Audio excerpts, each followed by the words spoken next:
There are many different lasers, and each one of them has a particular wavelength. So the wavelength of light, and that gets transmitted into a target area. And the target area is usually red blood cell, the hemoglobin in the red blood cell, or the water that's in the red blood cell or in the vein wall. When we first started out using laser, we targeted the red blood cell. And now the most modern lasers target the water. And the reason for it is light is better absorbed in water than it is in the red blood cell hemoglobin. And therefore, when we use laser light, we need less energy and less power. And therefore, we have less pain and bruising, virtually very little pain and very little bruising post-procedure.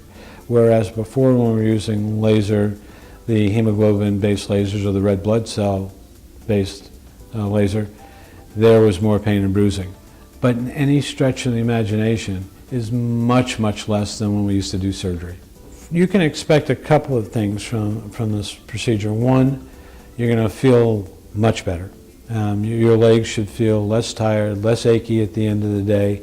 And if you have swelling around your ankle, that may improve as well.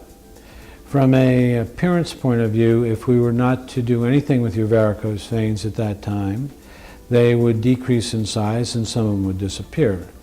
But typically we would do something at the same time, and that would be a removal of those unsightly veins. After the procedure, you're given the discharge instructions and you can literally go home. We ask you not to drive yourself. We ask you to essentially have somebody that's there with you, because obviously you understand that we've just done a procedure. Although you feel very good and you don't feel any pain, it's for protection of you as a patient.